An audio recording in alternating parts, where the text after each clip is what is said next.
Hi, I'm Nitin Sawhney. I'm a producer and composer. I'm very excited because on May the 2nd we're performing at Polygon Festival, which is actually it's going to be at Crystal Palace, and I'm here at Delta Live working with Davey, who's a specialist in spatial audio, and we're looking at the possibilities of what we can do leading up to the festival. Yeah, so the set's going to be, I mean, I guess we're kind of, the sound that we have, or that I have in my albums, is kind of reflected in the kind of live shows we do. I mean, we perform many times at the Royal Albert Hall and many places across the world, and generally I always go for a sound that kind of mixes in a whole range of styles, from drum bass to Indian classical music to flamenco to R&B to hip hop. There's all kinds of influences in there, to Western classical music as well. So it's kind of, what I like is to create a sound and a flavour that kind of feels unpredictable but dynamic and exciting, and that gives an audience an experience that they hopefully haven't had before. Well, what's interesting about working with this particular sound setup and working immersively is it kind of reminds me a lot of when I'm writing for films, because obviously when you're writing for films, and I do that a lot, you know, you're always thinking of the sonic ultimately at the end of when you finish scoring. And also, you know, when I make albums, I mean, we go into mixing in Dolby Atmos, for example, and so it's still about sound placement. My whole thing is really, what is the psychology of sound placement? What is it that you're trying to evoke in somebody who's listening to the music or watching a performance? And I think it can be very gimmicky if you're not careful, because you can start getting into all the possibilities of what you can do rather than thinking about what it is you're trying to say and how you're enhancing the idea that you're trying to get across. So I think ultimately you've got to work very closely with how you think about sound placement in order to make sure that you don't end up just doing things for the sake of it because they feel exciting at the time. Yeah, the danger is if you make the wrong creative choices for spatializing sound, you can distract the audience. Exactly. You can take them away from kind of what's important. So, the way I kind of work is, I work creatively differently, and depending on the style of music and whether there's performers on stage, there's not. And with Nitin Sawhney, yes, there's, you know, a plethora of musicians on stage. So, you know, we'll be using some of the kind of backing tracks and some surround sound reverbs and some, you know, delay effects, just to help kind of support and encompass the audience and make them feel like they're surrounded within the sound, but the focus is, you know, in this case, very much going to be at the front. My name's Nico Elliott. I'm one of the founders of Polygon. We've been involved in the spatial audio industry since 2017.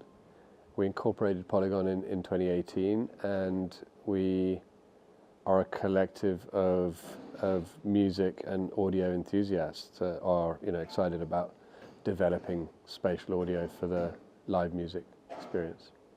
What differentiates Polygon Live from other music festivals is that we deliver the music in a full 360-degree spatial audio format. So where at a typical festival you would usually hear music coming at you in a stereo format with a left and a right speaker, we put 12 speakers around you in a circle, and we put a number of speakers over the top of you, so you would be you'd kind of be inside the music, and the music would be coming from all around you rather than from one direction. So we've done two different types of performances. We've most of our performances are done where the stage is adjacent to the circle, so not inside the circle. We've done a couple of performances where we put the performer right in the middle of the circle. They're different ways. I think the performers love being in the middle. It's sometimes more challenging to deliver a performance in the middle, especially if there are live musicians using microphones and challenges of feedback. So, you know, there are different ways of incorporating people in that experience, but we've done a very sort of successful job of having the stage on the edge of the circle, and also providing the artist with an immersive monitoring position, so the artist can also experience what it's like for the audience on the dance floor.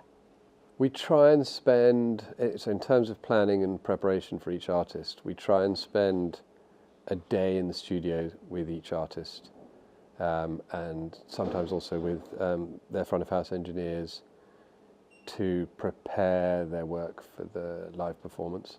And then we will ideally spend a minimum of 2 hours in a sound check on site in advance of their show. This kind of session was begun with David, what's his McKeown. Yeah, so David McKeown creating an Elisa controller session. There's some offline software called Elisa Studio, where you can position all of the sounds within the soundscape, and with a mixture of live and kind of playback kind of tracks, and you can kind of position within the Polygon arena of speakers, and you can monitor how these come across binaurally. So it's getting a 3D speaker array and it being kind of decoded to a stereo format, which is headphones, and it can do it really, really convincingly. So when you position something in front of you, you'll hear it here, behind you, you'll hear it above, and so forth. And that's... Yeah, I mean, from my point of view, it's more of a case of using something we'd already done. So we're going to be performing at Crystal Palace at Polygon, and we're very excited about that. So it was great to come in and hear how this was all working and work with that. But I think, and work with David McKeown, who does our front house engineering. But initially what we needed to do was get a simulation of what we were going to be doing. Yeah. So we used some string sessions that I'd done, that I'd written for or scored for the Halle Orchestra, which we did last year, and then we combined that with the stems. When we say stems, the backing tracks for the performance that we did there, and then we kind of mixed those together. So we kind of prepped everything so that it was possible for David and Davey to kind of play around with the sound here and experiment and get things ready for the show. We're using L-Acoustics speaker products. We're using sound vision software to help kind of design and to kind of our kind of arenas of sound. And there's a specific Elisa kind of version which helps us understand just how immersive a certain area is, and that kind of helps us kind of show where we can kind of place sound so that everyone can hear. There's no kind of timing issues. We're using the Elisa controller, which you can see behind us here, to be able to kind of dynamically and statically kind of position sounds. Within the Elisa controller, there's actually some effects here, but these are effects not like reverbs or delays. These are modulations over things like the panorama position, the elevation, for example. But as far as kind of plugins are concerned, we're not specifically using any kind of plugins ourselves. A lot of the artists, actually such as Nitin, they'll use Live Professor, and they'll use that to accompany the Yamaha console with some really high-end kind of plugins for kind of reverbs and delays, maybe some dynamics, and to kind of help kind of process and mix and contain and refine the sound. Well, what's happened today is there's been a lot of talk of how we're going to pre-plan what we're doing. So with David McKeown and Davey, they've been working in collaboration with each other to really make the most and optimize the performance, so it's enhanced in the ways that actually kind of help the projection of the ideas and of the sounds. So I think it's really about kind of making sure that we're prepped for everything that's going to happen on the day. I mean, the band itself is and the music is quite dynamic. It's kind of eclectic. It's uplifting. It's got lots of different aspects to it that are quite unpredictable in many ways. And really, it's about making the most of the surprises within the sounds and the music, but at the same time working with the narrative structure of the music and of the journey of the set as well. So all of that has kind of taken place today in terms of the planning and the preparation.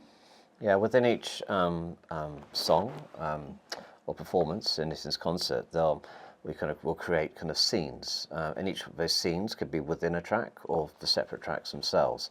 And what we're doing is trying to kind of do kind of a list of snapshots within Elisa kind of software, so that when a certain song is there, then there might be a certain movement or position or emphasis, of a particular sound. So that's to try and come up with a creative idea, make sure that we can recreate that, but also to try and make sure that each song maybe has its own take, and there's not any kind of repetition in any sounds, that there's nothing gimmicky, that there's plenty of contrast. Because I think just as a kind of spatial audio kind of mixing engineer and as an artist, just having contrast is just so key. Yeah, absolutely. Yeah. I mean, at times it can be tempting. I think even when I'm mixing or working in 7.1 or whatever, to actually get into being quite ambient with sounds, or being quite maybe diluting the power and the visceral energy of sound sometimes, if you overdo things. So you don't want to overcook things, you don't want to actually have too much reverb, don't want to make too much of the fact that you have all this space at your fingertips to play with. I think the main thing is to kind of make choice decisions about where you optimize the possibilities of this system. Yeah, I think having a beautiful surround sound reverb can be just as important and powerful as having something completely dry, and you're almost enhancing the kind of fragility of the violin or something in a part. Yeah. So my live setup changes from gig to gig. I mean, at this particular gig that we're talking about, Crystal Palace on May the 2nd, it's going to be. I have a kind of core band. So there's myself, there's Arif Dervish, who plays tabla and doluk, which is an Indian classical instrument, and then there's Eos Council, who plays violin beautifully. There's Eva, who's a singer, and Shapla, who's a singer. And it's the five of us essentially, and then we have a string quintet as well. And I'll do the arrangements for that quintet. And then basically it's just about how we work with the backing tracks that I've created as well. So in order to kind of get a bigger sound particularly for a live set, I think it's quite handy to have a great backing setup. So I've already pre-programmed a lot of that. So it's just kind of that'll be the setup. It's but then you'll see a lot of musicianship. You'll see a lot of. I mean, Eos is a fantastic musician, as is Arif Dervish, and I'll be playing piano and guitar a great deal, and then we've got a brilliant quintet. So it's going to be exciting to watch and listen to musically. Yeah, and just furthering that, I think it's really interesting that he's got the backing tracks as well, and the backing tracks kind of support, kind of what's happening on stage rather than kind of take over. But they offer a lot of creative opportunities for me as a mixing engineer for these events to help kind of use those to make things a bit more immersive. There might be some lush pads or textures which sound fantastic, almost kind of put in like a quadraphonic term or moving slightly. And also they, in a way, actually help us to kind of push the live elements at the front to kind of create like a landscape surround. And I just think the juxtaposition of the two is just really powerful. Well, my DAW of choice is Logic Audio, so I've been using that for probably about 30 years now. So I've just I also have a massive range of plugins and software that I enjoy using. Obviously, if I'm arranging, it's interesting because I don't always if I'm arranging for strings. Sometimes I enjoy using staff pad, which I'll use I'll use just on an iPad, which is actually a handwriting recognition program where I'll write out the arrangement and it will be able to play that back with all the dynamics and articulations intact as well, and that's really handy for scoring for say a quintet like we're going to use on May the 2nd. But also I really like working, obviously because I write a lot for films and TV and video games and all kinds of things and dance and theatre. Quite often I'll have a director in the room and I'll be working with them or another artist I might be collaborating with. And so I've got my sounds that I'll just jump to for different, you've got to know your library well. I think that's the main thing. If you know your library, you can jump to just about anything very quickly.